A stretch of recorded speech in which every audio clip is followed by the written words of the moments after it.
Hello my YouTube learners, welcome to my channel. So now हम अपना जो third chapter है, जो हमने कल लास्ट जहाँ से छोड़ा था, हम वहीं से कंटिन्यू करने वाले हैं आगे। सो आज का जो टॉपिक है वो है mountain environment. Mountain slopes are often covered with a type of forest called montane forest, where coniferous trees such as pine, fern, ferns, spruce and deodar are common. So class mountain के बारे में हमने last class में discuss किया था। अब हम mountain का जो एनवायरनमेंट है उसके बारे में पढ़ेंगे।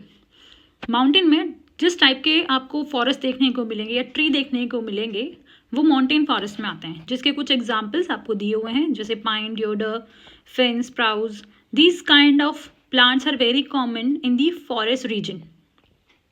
These conifers trees grow tall and cone-shaped with a thin pointed leaf. All higher altitude, the tree gives way to grasses, mosses and lynches. Class जो ये कॉनिफर्स प्लांट, अब देखो कॉनिफर्स कौन से याद रखो, कॉनिफर्स प्लांट कहाँ होते हैं? माउंटेन एरियाज में।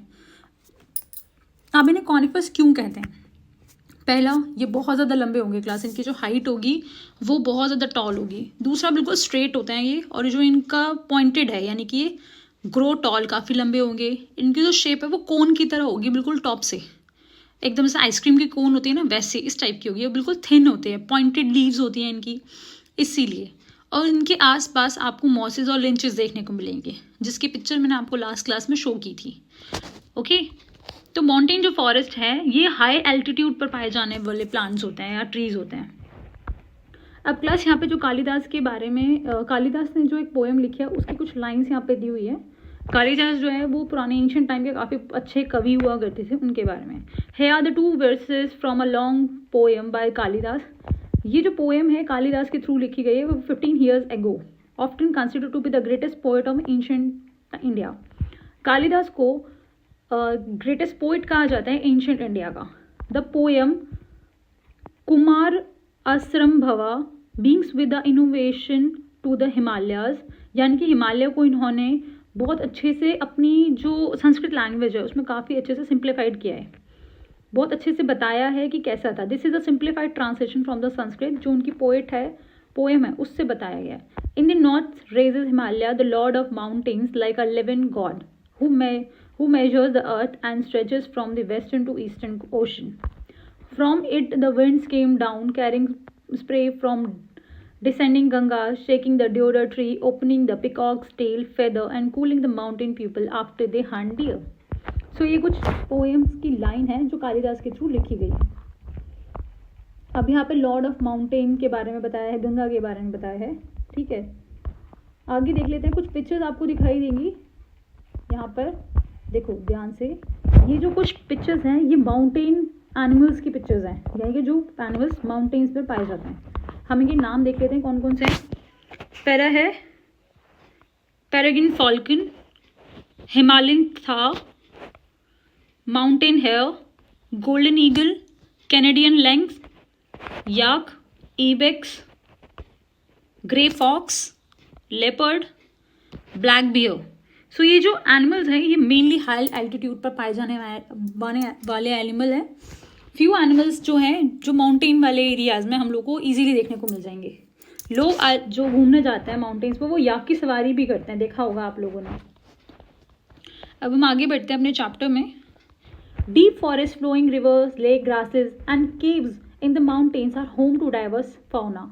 For instance, the golden eagle, the peregrine falcon, the Canadian lynx, the snow leopard, the ibex, the Himalayan thar, the mountain hare, the yak, the grey fox and black bear. आपको अभी ऊपर कुछ pictures में animals दिखाई देती है, उनके बारे में बताया। जो डीप फॉरेस्ट हैं, यानी कि जो माउंटेन फॉरेस्ट हैं, आपको पता है वो काफ़ी ज़्यादा घने होते हैं, ठीक है। आप कभी भी माउंटेन एरियाज पे घूमने जाओगे तो आपको घर कम दिखाई देंगे, वहाँ पे फॉरेस्ट ज़्यादा दिखाई दे रहा होगा, मतलब हर जगह आपको ग्रीनरी दिखाई दे रही होती है, क्योंकि जो वहाँ पे प्लांट्स वगैरह हैं वो बहुत ज़्यादा डेंस होते हैं। वहाँ पे जो रिवर्स हैं, लेक्स हैं, ग्रासलैंड्स हैं, वहाँ पे जो केव्स होते हैं माउंटेन्स में, वो बहुत सारे एनिमल्स का घर होती है। एनिमल्स जो होते हैं बहुत सारे वो केव्स में रहना पसंद करते हैं, अपने आप को कोल्ड वेदर से बचाने के लिए, जहाँ पर हवा वगैरह ना आए, कोल्ड विंड्स ना पड़े, इसलिए। अब यहाँ पर कुछ नॉलेज के बारे में दिया हुआ है, don't miss out. Ganga is the Indian name of the largest river originating in the Himalayas. In English, Ganga is used nearly 25 km long. This river has numerous tributaries, that is others river joining it. अब tributary क्या होता है? Plus tributary वो छोटी छोटी reverse होती हैं जो एक बड़ी रिवर को ज्वाइन कर लेती हैं, ठीक है। तो गंगा जो है उसकी लंबाई कितनी दिखा रखी है? 2500 किलोमीटर्स की, ठीक है।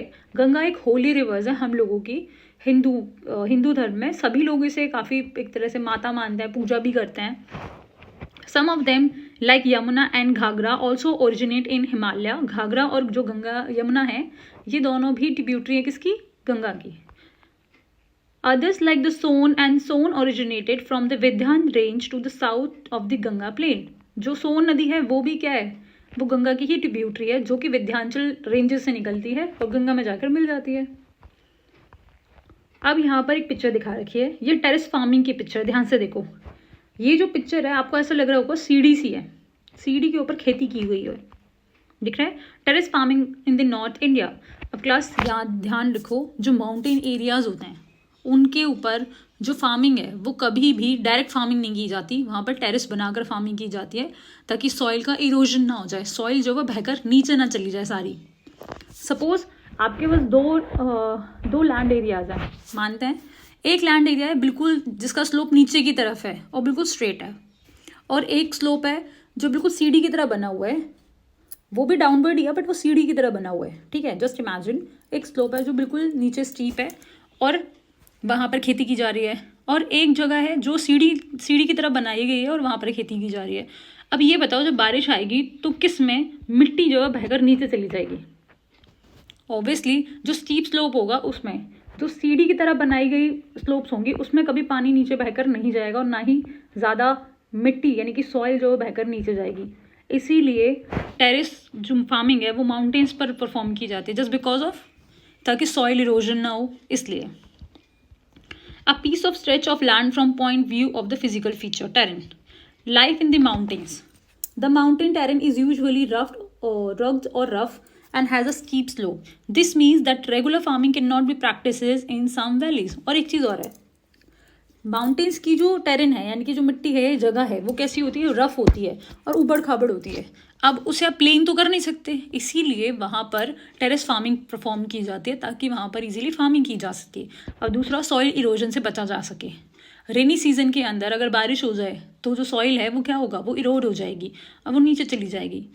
इसीलिए वहाँ पर जो फार्मिंग होती है वो टेरेस फार्मिंग के तरीके से की जाती है। This means that regular farming can only be practice in some valleys. Valleys होती है क्लास माउंटेन, दो माउंटेन्स के बीच का हिस्सा होता है, वहाँ पर रिवर भी फ्लो हो रही होती है और कुछ लोग रहते भी हैं, उसे वैली कहते हैं। Cultivation is practised on the slope by cutting steps into the slope, this is called terrace farming. अभी मैंने बताया जो स्लोप्स होते हैं उन्हें कट किया जाता है सीढ़ी की तरह से, ठीक है, उसे टेरेस फार्मिंग कहते हैं। In many mountainous region of the world herding is the preferred occupation over agriculture, यानी कि वहाँ पर एग्रीकल्चर से ज़्यादा लोग क्या प्रेफर करते हैं? जो जानवर वगैरह होते हैं उन्हें पालना, जैसे याक हो गया, शीप हो गए, इन सबको। In many mountains region of the world herding is the preferred occupation over agriculture. Agriculture से ज़्यादा लोग वहाँ पर जानवरों को पालना पसंद करते हैं, जैसे कि शीप हो गया, याक हो गए, क्योंकि वो क्या है, वो एक तरह से उनके ऑक्यूपेशन का ही काम करते हैं, उनसे वो पैसे कमा लेते हैं। शीप है, उनकी जो ऊन होती है उसको बेचकर उन लोगों को काफ़ी फ़ायदा होता है। Tourism is often an important source of income for the people living in mountain. आपको पता होगा आज के टाइम में जो टूरिज्म है वो काफ़ी ज़्यादा एक्सपैंड कर रहा है, टूरिज्म वाला जो बिजनेस है। तो माउंटेन वाले एरियाज़ के अंदर टूरिज्म भी एक काफ़ी इंपॉर्टेंट सोर्स ऑफ मनी हो सकता है। The crisp mountains air and scenery beauty can attract many tourists. Some tourists also go to the mountain for sports such as skiing, hiking, mountaineering and paragliding. आज के time में ये सारी की सारी चीज़ें माउंटेन वाले एरियाज़ में बहुत कॉमनली परफॉर्म की जाती हैं और अवेलेबल भी हैं ये सर्विसेज, जैसे कि स्कीइंग करना, हाइकिंग हो गया, माउंटेनिंग है, पैराग्लाइडिंग है, ये सारी चीज़ें। बहुत सारे लोग जो है माउंटेन्स पे घूमने के लिए जाते हैं ताकि उन्हें थोड़ा रिलैक्स फील हो, ठीक है। For many centuries, people have also traveled to those uplands for pilgrimages to holy sites. यानी कि बहुत टाइम से लोग, बहुत सालों करोड़ों सालों से देखा जाए, लोग काफ़ी टाइम से ही वहाँ क्या करने जाते हैं, वहाँ पर पैदल चलते हैं ताकि वो अपने भगवान के दर्शन कर सकें। बहुत सारे जो होली साइट्स हैं, मंदिर जो हैं ऊंचे ऊंचे पहाड़ों पर बने हुए हैं, जैसे वैष्णो देवी हो गया, ये जो मंदिर हैं ये काफ़ी ऊंचे ऊंचे पहाड़ों पर बने हैं, तो लोग पैदल चलकर भी ट्रैवल करते हैं अपने भगवान के दर्शन करने के लिए। But as excessive inflow of visitors can also put the fragile mountain environment under pressure. लेकिन कभी कभार ज़्यादा टूरिस्ट का आ जाना या ज़्यादा विजिटर का आ जाना वहाँ के एनवायरनमेंट को नुकसान पहुँचा सकता है और वहाँ पे माउंटेन पे काफ़ी प्रेशर डाल सकता है। जैसे कि आपको बहुत कॉमनली देखा होगा, जब न्यू ईयर आने वाला होता है, क्रिसमस आने वाला होता है या कुछ भी होगा, तो वहाँ पर माउंटेन वाले एरियाज़ में क्या होगा, ज़्यादा लोग चले जाते हैं, जिससे वहाँ के जो होटल्स हैं वो काफ़ी महंगे हो जाएंगे, आसपास लोग कैंप लगा कर रहने लग जाते हैं। तो ये सारी जो चीज़ें हैं वहाँ के रिसोर्सेज पर भी प्रेशर डालती हैं और वहाँ के जो माउंटेन एरियाज को काफ़ी पोल्यूट कर देती हैं। बहुत कॉमनली देखा गया है, वहाँ पे जो लोग होते हैं जो कि प्लेन वाले एरिया से या अलग जगह से गए हैं, वो वहाँ पे जाके गंदगी फैला रहे होते हैं। It is also often difficult to find the right balance, इसीलिए वहाँ पर बैलेंस बनाना काफ़ी मुश्किल हो जाता है जब बहुत ज़्यादा लोग जाम लग जाता है। आपने देखा होगा गर्मियों के टाइम में जब रोहतांग पास को खोल दिया जाता है, तब इतने सारे टूरिस्ट लोग अपनी अपनी गाड़ियों को लेकर वहाँ चले जाते हैं कि कितना लंबा किलोमीटर तक का जाम लग जाता है वहाँ पर। तो ये चीज़ एंड माउंटेन एनवायरनमेंट पे प्रेशर डालती है। Now don't miss out. देखो यहाँ पर 2 लोगों का नाम है, काफ़ी फेमस हैं ये लोग। Bachedri Pal, starting climbing mountains from a young age and led many women's climbing expectations. बछेद्री पाल एक फीमेल है जिन्होंने माउंटेन को क्या किया था, माउंटेन सबसे छोटी उम्र में, एक तरह से यंग एज में माउंटेन को क्लिम किया था। वो भी कौन से माउंटेन पीक को, माउंट एवरेस्ट को। She was the first Indian women to climb mount Everest in 1984 and was awarded Padma Shri the same year and Padma Bhushan in 2019। यानी कि इन्हें माउंट एवरेस्ट क्लिम करने के लिए, जो कि पूरे वर्ल्ड की सबसे ऊंची माउंटेन पीक है, उसकी हाइट 8848 मीटर्स है, उसको क्लिम किया था 1984 में और उसी साल उन्हें क्या मिला था, पद्मश्री मिला था और 2019 में उनको पद्म भूषण से नवाजा गया। अरुणिमा सिन्हा ये भी है, lost a leg in a accident when she was 31. With Bachedri Pal's encouragement and training, she managed the climb Mount Everest in 2013. इन्होंने भी 2013 में माउंट एवरेस्ट को क्लेम किया, लेकिन एक एक्सीडेंट में, उसी एक्सीडेंट में इन्होंने अपना एक पैर गंवा दिया। And went on the claim to highest peak of every continent. यानी कि इन्होंने एक चीज़ बोली कि मैं वर्ल्ड में जितने भी कॉन्टिनेंट्स हैं उन सभी कॉन्टिनेंट्स की हाईएस्ट जो पीक है उनको क्लेम ज़रूर करूँगी, including Mount Vinson in Antarctica. Even Antarctica में जो सबसे ऊंची पीक है उसको भी इन्होंने क्या कहा है कि मैं उसको भी क्लेम करके दिखाऊंगी। वो कौन सी है, माउंट विंसन, अंटार्कटिका में ये। शी वॉज अवॉर्डेड पद्मश्री इन 2015। इन्हें पद्मश्री का अवार्ड दिया गया 2015 में। अब क्लास यहाँ पर लेट एक्सप्लोर दिखाया गया है। These image 3.6 on the page 50, despite a few challenges that people living in the mountains may face. Discuss them in the group in the class and write on the paragraph for each. Also discuss why despite many such challenges people still choose to live in the mountain.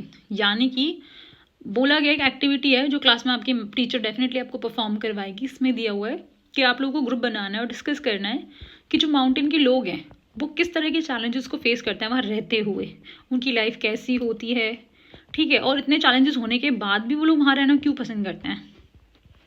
देखो यहाँ पर अब कुछ चीज़ें दिखाई गई हैं। ये है नेचुरल डिजास्टर्स, ठीक है, जो माउंटेन एरियाज पर होते हैं। पहला है फ्लैश फ्लड, ठीक है, a sudden local flood often cause by a cloud burst. यानी कि जब बादल फट जाता है तो अचानक से जो बाढ़ आ जाती है उसे फ्लैश फ्लड कहते हैं। लैंडस्लाइड, देखो मैंने आपको लास्ट क्लास में बताया था कि जो हिमालयन माउंटेन्स हैं वो यंग फोल्ड माउंटेन है। जो चीज़ नई बनी होती है वो डेफिनेटली उसके टूटने के चांसेस बहुत ज़्यादा होते हैं, ठीक है। इसीलिए यहाँ पर पहाड़ों का टूटना बारिश के टाइम में बहुत कॉमन है। कहीं से भी कोई सा भी पहाड़ थोड़ा बहुत भी खिसक के टूट जाता है और हाईवे इसको ब्लॉक कर देता है, तो उसे लैंडस्लाइड कहते हैं, ठीक है। फिर आ जाता है यहाँ पर एवलांचे। एवलांचे जो होता है वो मेनली उन एरियाज़ में होता है जहाँ पर सबसे ज़्यादा स्नो पड़ती है, ठीक है, बहुत ऊंचे एरियाज़ जहाँ पर स्नो पूरी तरह से हर टाइम कवर रहती है। अचानक से किसी भी रीज़न की वजह से अवलांच यानी कि बहुत तगड़ा क्या चीज़ आ जाए, जो बर्फ़ होती है वो एक बहुत ज़्यादा स्पीड में स्लोप से नीचे की तरफ आ रही होती है और बहुत सारी चीज़ों को अपने साथ लेकर बहती है। फिर वो जो बर्फ़ होती है यानी कि स्नो है, देखो यहाँ लिखा है sudden fall of snow ice और rock from a mountain sides often occur when the snow start melting. और ये ज़्यादातर तब होता है जब स्नो जो है वो मेल्ट होना स्टार्ट होती है। अनकंट्रोल टूरिज्म, ये भी बहुत कॉमन है और ये हर साल इंडिया में होता है। वो भी कब, मार्च से लेकर के जुलाई के मंथ में, क्योंकि उस टाइम पे समर वेकेशंस होती हैं और हर कोई पहाड़ों की तरफ जा रहा होता है। हैवी स्नोफॉल, क्लाउड बर्स्ट, बादल फट जाना, कोल्ड वेदर, ये जो कंडीशंस हैं ये वहाँ के यानी कि माउंटेन्स के लोगों को हर साल फेस करनी पड़ती हैं। Life of the mountains have definite positive from pure air to the beautiful scenery. It also involves potential challenges, both natural and human made, some of which are despite in these pictures.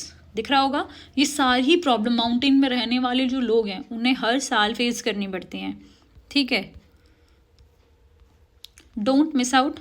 Many traditional communities around the world consider mountains to be scared places and worship them. बहुत सारी जो communities हैं वो mountains को एक डरावनी scared places भी मानती हैं और वहाँ पूजा भी करती हैं। Mount Everest, the highest mountain in the world at 8848 meters has 8849 meters has many names. Tibetans call it Chomolungma, which means mother of goddesses of the world. यानी तिब्बत के जो लोग होते हैं किसको, माउंटेन्स को क्या कहते हैं, वो माउंट एवरेस्ट को Chomolungma, which means mother goddess of the world, and worship the mountains as such. Nepalis call it Sagarmatha, which means goddess of the sky. Similarly, Mount Kailash in Tibet is held scared by followers of Hinduism, Buddhism, Jainism and Bon. यानी कि जो mount Kailash है उसको हर religious के लोग पूजा करते हैं उसकी, जैसे तिब्बत के लोग गए, हिंदुज़म, बुद्धिज़्म, जैनिज़्म, ये सभी लोग। अन एंशियंट तिब्बतन रिलीजन सच, बॉन क्या होता है, बॉन एक रिलीजन है जो एंशियंट टाइम से फॉलो हो रहा है, वो भी तिब्बत के लोग हो गए, तिब्बतन रिलीजन है एक। सच रिवर्सेंस form for mountain summits is also found elsewhere in India as well as in the other parts of the world. यानी कि बहुत सारी जगह पर माउंटेन समिट्स जो है वो हेल्ड की जाती हैं इंडिया के साथ साथ और भी बहुत सारी जगहों में वर्ल्ड में। सो ये जो चैप्टर है बेसिकली हमें माउंटेन्स के बारे में बता रहा था। ठीक है, इस चैप्टर में कहीं से कहीं तक भी अभी तक आपको कोई परेशानी हो, कोई डाउट हो तो please feel free to connect with us. Any kind of doubt और कोई सजेशन भी हो ना तो वो भी आप कमेंट सेक्शन में डाल दिया करो, मुझे कहीं से कहीं तक कोई बुरा नहीं लगेगा, जस्ट बिकॉज भाई मैं भी स्टार्ट की है मैंने अपनी वीडियोस बनाना। तो I hope you like this video. If you like that video then please like, comment and subscribe my channel. Thank you so much, bye bye.